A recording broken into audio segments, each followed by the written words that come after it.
हमारे चैनल को सब्सक्राइब करें और बेल आइकन दबाएं। नमस्कार, आदाब।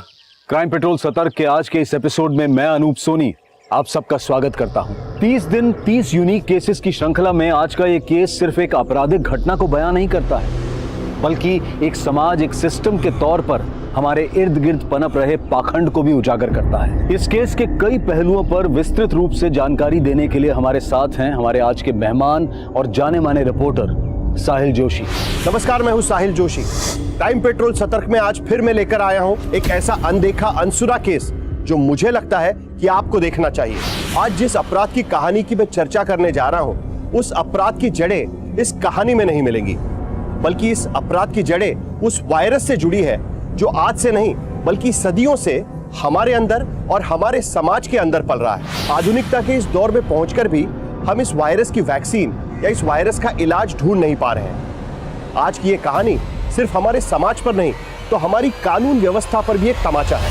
हर घर में शौचालय हो, स्वच्छता अभियान के जरिए सरकार ये बात लोगों तक पहुंचाने की पूरी कोशिश कर रही है, लेकिन यहाँ मकसद सिर्फ स्वच्छता से नहीं जुड़ा है, बल्कि इसका एक सिरा औरतों की सुरक्षा से भी जुड़ा है। रेप केसेस के आंकड़े बताते हैं कि गांव खेड़ों में कई महिलाओं को तब अपना शिकार बनाया जाता है जब वो शौच के लिए बाहर निकलती हैं। दिन चढ़ने से पहले या सूरज ढलने के बाद अंधेरे की आड़ में अपने शिकार पर घात लगाए बैठे ये दरिंदे मासूम जिंदगियों पर बेरहमी से झपट पड़ते हैं। ये केस भी ऐसी ही एक वारदात बयां कर रहा था।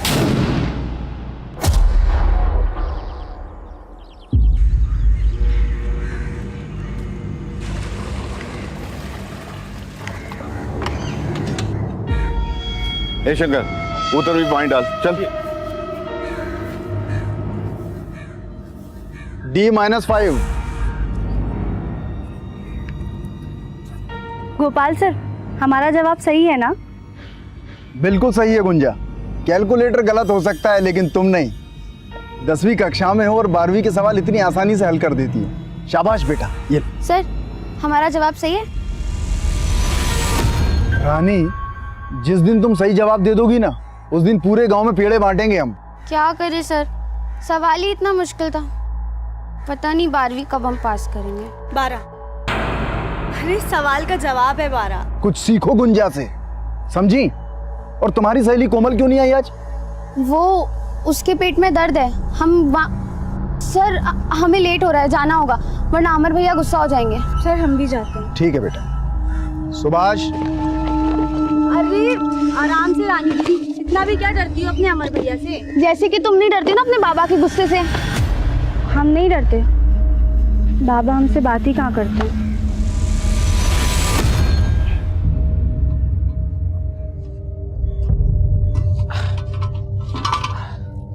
अरे ये नट फिर गिर गया आज, क्या करें इसका? क्या हुआ? अरे लग गया। आप भी ना चक्का ठीक करने के चक्कर में बार बार चोट लगा लेते। एक बार ठीक से मरम्मत काहे नहीं करवा लेते ठेला का? अब कल किशोरी काका को देके आएंगे, सुबह वही ठीक करेंगे इसको। ये लो पापा, सही हो गया। जो पुराना चेयर नहीं था जो टूट गया था, उसका नेट बोल्ट एकदम अच्छे से फिट हो गया। और पापा, ये सारा सामान एक तरफ मत रखा करो, बराबर से रखा करो, तो ये चक्के पे ना ज्यादा बोझ भी नहीं पड़ेगा और नेट भी नहीं निकलेगा फिर तो। चलते हैं।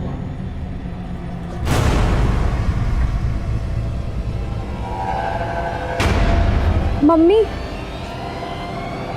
कि पापा हमसे बात काहे नहीं करते हैं? गुंजा बेटा, पापा तुम दोनों बहनों से बहुत प्यार करते हैं, बस जताते नहीं हैं। और आज आने में इतना लेट कैसे हो गया? वो हम गोपाल सर के पास गए थे अपना पेपर चेक कराने के लिए। अरे तो हमसे पूछ लेती, हमको पता है तुमको गणित में 100 में से 100 अंक मिलेंगे। हाँ, तेरी कोमल दीदी का पता नहीं, वो बस फेल ना हो इतना ही बहुत। वैसे है कहाँ पे वो? अपने कमरे में पेट दबाए लेटी है सुबह से।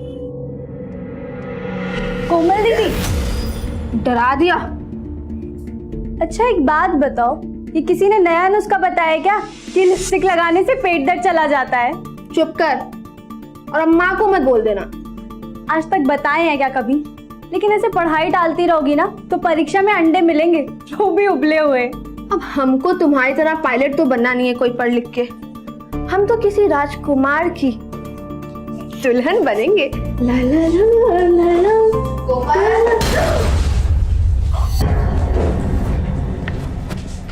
तबीयत कैसा है तुम्हारा? मुंह तो देखो कैसा लाल हो पड़ा है। गुंजा, तुम हाथ मुंह धोकर खाना खा लो, हम पानी लेकर आते हैं। अरे नहीं माँ, हम ले आएंगे और रानी दीदी को भी साथ में लेके जाएंगे। हम भी चलेंगे। अरे तुम ठीक भी हो गई? आपके हाथ का काढ़ा पिए थे माँ, ठीक तो होना ही था। अब हम जाएंगे। कोमल, चलो गुंजा। पता है कोमल दीदी, गोपाल सर रानी दीदी से कह रहे थे कि अगर मैं इस साल पास हो गई ना तो पूरे गांव में पेड़े बांटेंगे। चुप कर गुंजा, बहुत मारूंगी तुझे। ना ये पास होगी ना गोपाल से पेड़े बांटेंगे।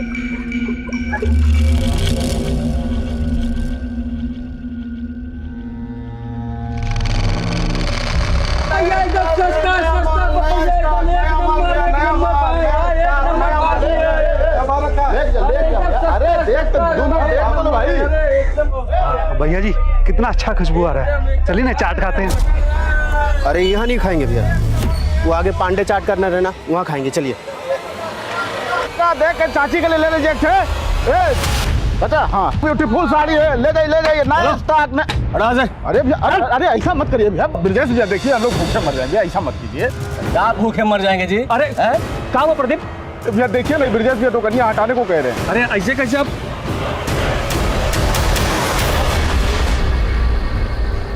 मोबाइल वाइल बंद करो, पापा आ गए। अरे सारा छोला ऐसा का ऐसा है और बाकी सामान भी ऐसा का ऐसा है। आज बिल्कुल भी बिक्री नहीं हुआ क्या? आते सवाल शुरू कर दी ना।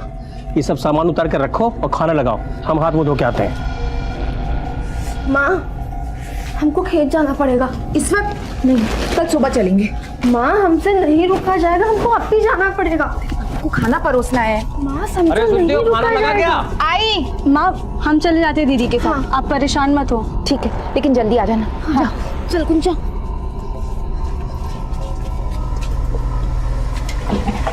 चल,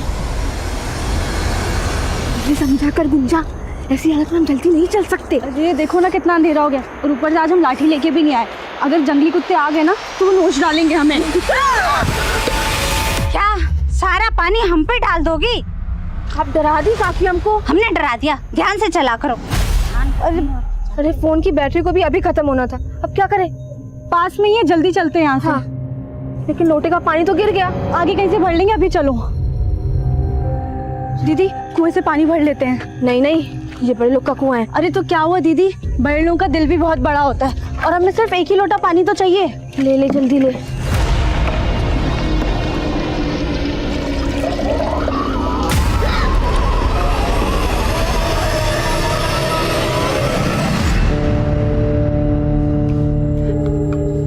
सुनिए ना, उनका फोन बंद आ रहा है। हमारा जी बहुत घबरा रहा है, 1 घंटा हो गया। अरे कहाँ जाएंगे, आती होंगे रास्ते में, आ जाएंगे। ऐसा जरा देखिए ना, लाठी ले जाना भी भूल गई हैं।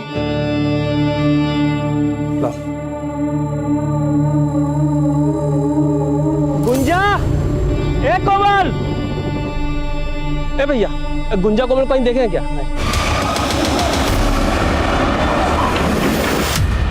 ए प्रदीप, कोमल और गुंजा को देखे हो क्या? क्या हुआ कोमल गुंजा को? अरे 1.5 घंटे से ज्यादा हो गया, खेत गई अब तक लौटी नहीं है। लौटी नहीं? मेरा मकान भी है, हमको मालूम है कौन गायब किया होगा कोमल गुंजा को। कौन? तो क्या क्या कर रहा है? ब्रिजेश भैया, हमारे किए का सजा हमारे बच्चों को काहे दे रहे हैं? छोड़ दीजिए बच्चियों को। क्या कह रहे तू? हैं? निकल! हाथ में ताड़ी पे क्या है का? अरे हम काहे अगवा कर तुम्हारी बेटी को? ऐसा मत बोलिए ब्रिजेश भैया, 2 घंटा हो गया, लड़कियां वापस नहीं आई। उनकी अम्मा का रो रो के बुरा हाल है भैया। बुरा हाल हो गया तो हम क्या करें? जाके ढूंढो, किसी के साथ भाग गई होंगी।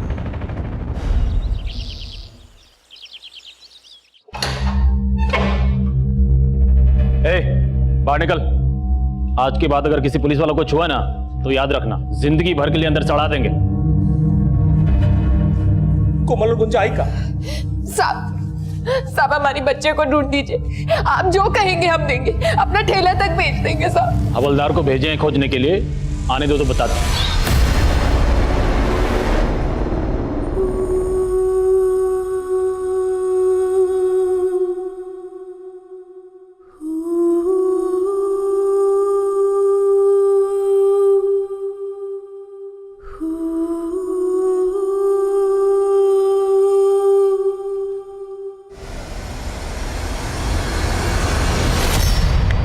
आ गया पोस्टमार्टम रिपोर्ट। क्या बोले थे हम? आत्महत्या है, इसमें भी यही लिखा है। और सुनो, तुम्हारी बड़ी बेटी चरित्रहीन थी, लिखा है इसमें कि वो सेक्सुअली एक्टिव थी। माने जानते हो, मतलब शादी से पहले सुहागरात। क्या बात कर रहे हैं साहब आप? हाँ, क्या बोल रहे हैं आप? मकान एकदम सही बोल रहे हैं। ये दोनों लड़के एक साथ अचानक खुदकुशी क्यों करेंगे भला? ये सब रिपोर्ट गलत है। सब साला रातों रात पत्रकार बन गए उगारे। हमसे सवाल करोगे तुम लोग? जो बोल रहे हैं ध्यान से सुनो। चुपचाप दोनों बॉडी को उठाओ और जाके अंतिम संस्कार कर दो, नहीं तो जब तक हमारी बेटियों को इंसाफ नहीं मिल जाता हम लाश नहीं लेंगे और अंतिम संस्कार भी नहीं करेंगे। नहीं करेंगे।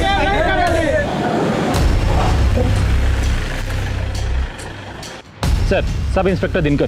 दिनकर, इस केस से रिलेटेड जितने भी पेपर हैं टेबल पर चाहिए मुझे 5 मिनट में। सर।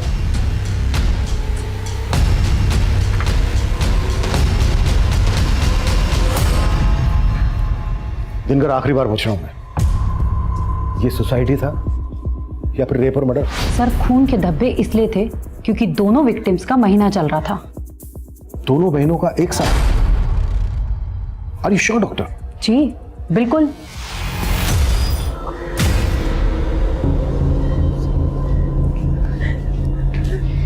योगिता जी, क्या कोमल और गुंजा का महीना एक साथ आता था? क्या बात कर रहे हैं साहब? तहकीकात और सच को सामने लाने के लिए हमारा जानना बहुत जरूरी है। नहीं, कोमल का महीना 10-12 दिन पहले हो चुका था और गुंजा का आने में कुछ दिन बाकी था। अगर माँ की बात को सही माने सर कि कोमल और गुंजा का महीना एक साथ नहीं चल रहा था, तो फिर बार बार तेरा नाम क्यों आ रहा बीच में? सर, ब्रजेश भैया के साथ उन लोगों की लड़ाई थी। हो सकता है उनके साथ वो लोग हमें ही फंसाना चाह रहे हो। सर, हम तो विद्यार्थी हैं। ये कन्हैया और इसका बड़ा भाई हवलदार ब्रजेश, दोनों पे नजर रखो। सर।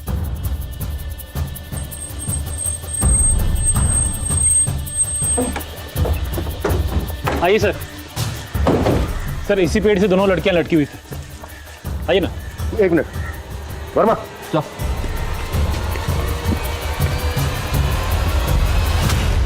हाइट बहुत ज्यादा है।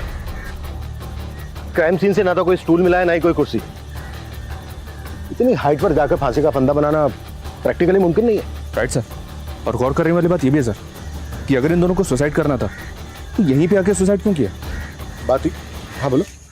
सर, गांव में पता किया, रमाकांत का रवैया अपने बेटियों के खिलाफ अच्छा नहीं था। उसे बेटे की बड़ी चाह थी और जब कोमल के बाद गुंजा पैदा हुई तो काफ़ी निराश था। बेटियों से सीधे मुंह बात भी नहीं करता था। हमें कोई बात नहीं करना है और ये ट्यूशन में पैसा खर्चा करने के लिए नहीं है हमारे पास। स्कूल में पढ़ती हो ना तो पढ़ो, वरना छोड़ दो। वैसे भी कोई खास उम्मीद नहीं है तुमसे। वैसे तो अभी तक हम ये मानकर चल रहे हैं कि सुसाइड नहीं मर्डर है, पर ये भी तो हो सकता है कि सर यही पारिवारिक वजह हो दोनों के सुसाइड करने की। नहीं वर्मा, ये सुसाइड तो नहीं लगता। आई एम श्योर ये मर्डर ही है। हाँ, ये हो सकता है कि ब्रजेश और उसके छोटे भाई कन्हैया ने इस कांड को अंजाम दिया। ब्रजेश एक पुलिस वाला है, सबूत मिटाना उसके लिए मुश्किल तो रहा नहीं होगा। कितने ही केसेस में उसने देखा होगा कि सबूत किस तरह। हमारा नाम हरी सिंह है साहब। ये दीवार के पीछे का सारा जमीन और इधर वाला पूरा जमीन वहां तक हमारा ही है साहब। और इस कुएं से हम लोग सिंचाई करते हैं। हरी सिंह जी, आप कोमल और गुंजा को जानते थे? हाँ, गांव के बच्चे हैं साहब। वो यहीं गोपाल मास्टर साहब के पास ट्यूशन पढ़ने आते हैं साहब। अच्छा, जिस दिन दोनों लड़कियों की लाशें मिली थी उस दिन किसी और को देखा था यहाँ पर? नहीं साहब, हमने तो किसी को नहीं देखा।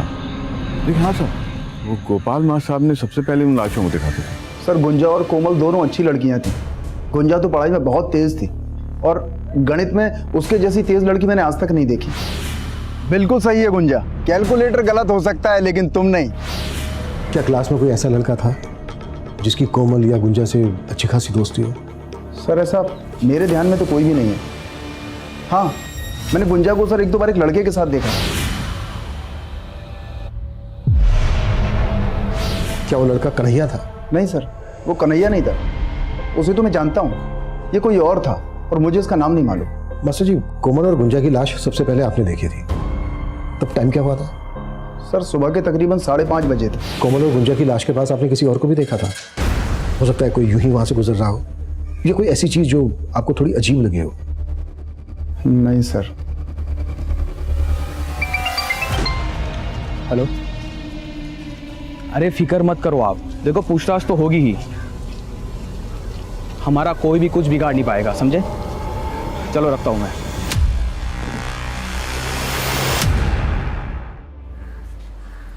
कन्हैया, हाँ सर। तुम यहीं पढ़ते हो? हाँ। क्या इत्तेफाक है, कोमल की खास सहेली रानी भी यहीं पढ़ती है, जानते ही होगे।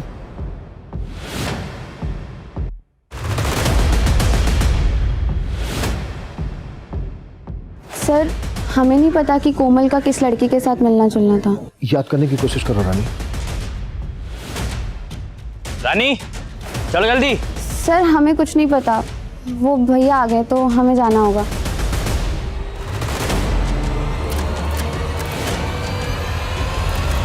ऐसा लग रहा है जैसे रानी कुछ छिपा रही है हमसे, और इस कन्हैया का भी इस केस से कुछ ना कुछ लेना देना तो है।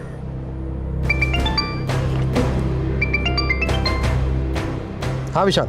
सर गांव वालों ने बताया कि गुंजा को कई बार एक लड़के के साथ देखा गया था, लेकिन वो लड़का इस गांव का नहीं है। गोपाल मास्टर जी जिस लड़के के बारे में बता रहे थे, शायद ये लड़का वही हो। विशाल एक काम करो, गुंजा के स्कूल जाओ, वहां से पता करो, शायद वहां से कोई जानकारी मिले। Okay sir.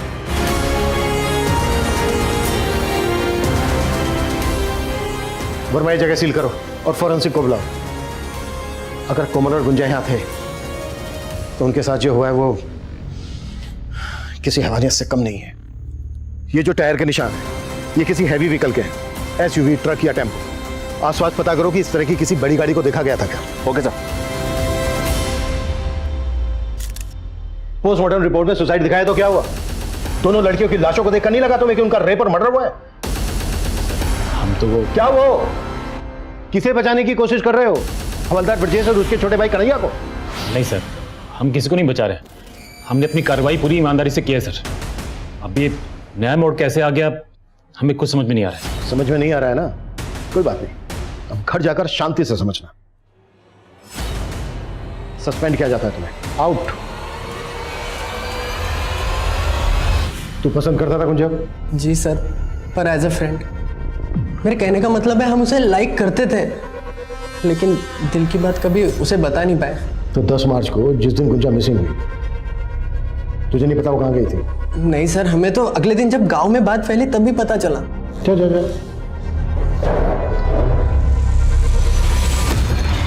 सर पटना से कोमल और गुंजा की पोस्टमार्टम रिपोर्ट्स आ गई।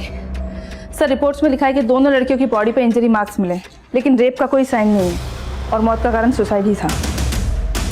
व्हाट? ऐसा कैसे हो सकता है? कोमल गुंजा को इंसाफ दो, इंसाफ दो, इंसाफ दो। पुलिस प्रशासन, हाय हाय। मुजरिमों को सजा दो, सजा दो, सजा दो। मुजरिमों को सजा दो, सजा दो, सजा दो। अत्याचार नहीं सहेंगे, नहीं सहेंगे, नहीं सहेंगे। दूसरी पोस्टमार्टम के रिपोर्ट के बाद आईआईए के इरादों को भी शक के नजर से देखा जा रहा है। क्या ये एजेंसी किसी के दबाव में काम कर रही है या फिर लोगों के आक्रोश को शांत करने के लिए दोबारा और निष्पक्ष जांच का यह पूरा ढोंग रचाया गया है?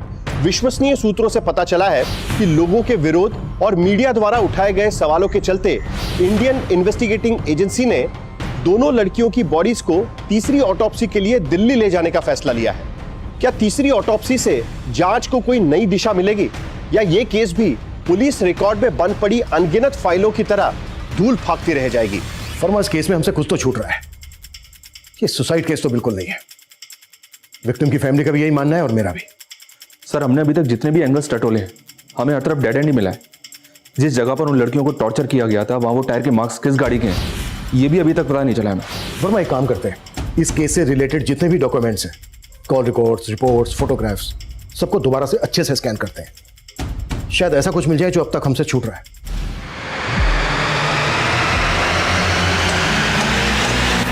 सर कोमल के फोन की डिटेल्स आ गई हैं। पिछले 2 महीने में कोमल और कन्हैया के बीच में तकरीबन 400 कॉल्स में सर। तो ये कन्हैया की रासलीला है? फिर तो कोमल का फोन भी कन्हैया के पास ही होगा। नहीं सर, दरअसल मुकुंदपुर में 2 मोबाइल टावर हैं, एक कन्हैया के एरिया में है और दूसरा इन दोनों लड़कियों के एरिया में। लेकिन सर कोमल का फोन कन्हैया के एरिया में एक्टिव नहीं था। तो फिर कोमल का फोन कहां एक्टिव था?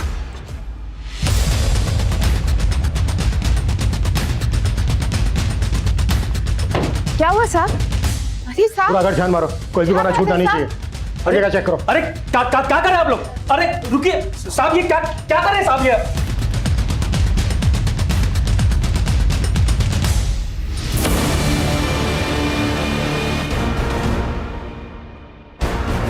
ये कांच का टुकड़ा मिला है, लगता तो मोबाइल का ही है। उस तरफ।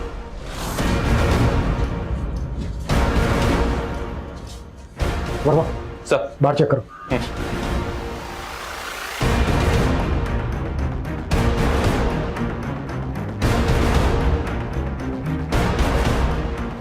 सर ये टूटा हुआ मोबाइल मिला है।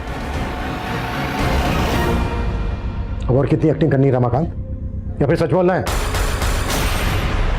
कैसा सच? क्या बोल रहे हैं ये? योगिता जी ये क्या बताएगा, मैं बताता हूँ। कोमल कन्हैया से प्यार करती थी और ये बात आपके पति थे रमाकांत को पता चल गई, इसलिए कोमल और गुंजा दोनों को मार डाला इसने। ये कैसी बातें कर रहे हैं साहब? हम अपनी बेटियों को नहीं मारे हैं साहब। तो फिर कोमल का ये मोबाइल फोन क्यों छुपाया? क्यों झूठ बोलता रहा अब तक कि मोबाइल कोमल की लाश के पास से मिला ना तुझे? हम जान गए थे साहब, हमारी कोमल कन्हैया छुप छुप के बातें करती है। ये फोन अगर किसी के हाथ में लग जाता तो साहब बातें बाहर आ जाती साहब। हमारी बेटियों के साथ अन्याय हो चुका है साहब। हम नहीं चाहते थे कि मरने के बाद उन पर कोई लांछन लगे, इसलिए हम ये फोन छुपा दिए थे साहब। लेकिन जब हमको पता चला कि आप लोग को भी पता चल गया है तो हम ये फोन का सब मैसेज डिलीट किया और फोन तोड़ के बाहर फेंक दिए थे साहब। रमाकांत, अब तुम्हारी किसी भी बात पे यकीन करना हमारे लिए मुमकिन नहीं है। मानते हैं साहब, हम अपनी बेटियों के गुनहगार हैं साहब। बेटे के मुंह में हो गए थे साहब, इसलिए बेटी की काबिलियत को पहचान नहीं पाए। और आज जब वो नहीं है तब महसूस कर रहे कि हम कितने आगे हैं साहब।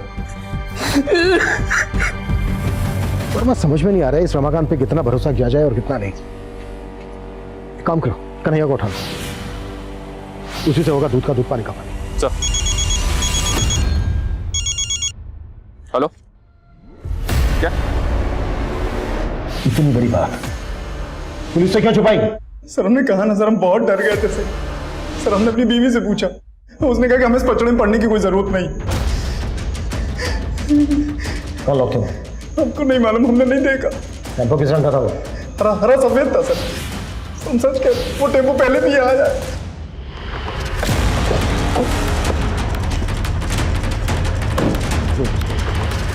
सर इस लिस्ट में गांव के ऐसे 50 लोगों के नाम हैं जो अक्सर टेम्पो हायर करते हैं।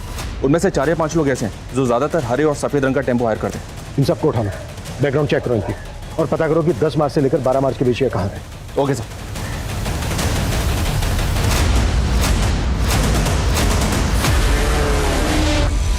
सर सुमेरपुर गांव में कल रात को एक टेम्पो ने कार को टक्कर मार दी थी। कार में बैठे सभी लोगों की डेथ हो गई है। तुम कहना क्या चाह रहे हो? ये वही टेम्पो है जिसकी हमें कोमल और गुंजा के केस में तलाश थी, और उस टेम्पो का ड्राइवर अभी लॉकअप में। हमारा नाम तो मनीष है। 10 से 12 मार्च के बीच में हमारा टेम्पो कहाँ था हमें नहीं मालूम है साहब, क्योंकि ये टेम्पो हमने 1 महीना पहले ही विजय से खरीदा है। नंबर दे विजय। जी सर। ये मनीष का बैकग्राउंड तो क्लीन है सर, लेकिन टेम्पो का ओरिजिनल मालिक विजय 10 और 12 मार्च की रात को समस्तीपुर के टेरी गांव में मौजूद था अपने 2 साथियों के साथ। ये देखिए सर, राहुल और सुनील। और उस घटना के कुछ दिनों के बाद इन तीनों ने ये गांव छोड़ दिया था। अभी इस वक्त तीनों के मोबाइल फोन कहाँ एक्टिव है? विजय का गुड़गांव में, राहुल का मुंबई में और सुनील का बेंगलोर में। लेकिन एक बात है सर, ये राहुल हरी का रिश्तेदार है, इस हरी को उठाकर पूछें। नहीं, अगर ऐसा करेंगे तो ये तीनों अलर्ट हो सकते हैं। हम इन तीनों को एक साथ एक ही वक्त पर उठाएंगे। Right sir.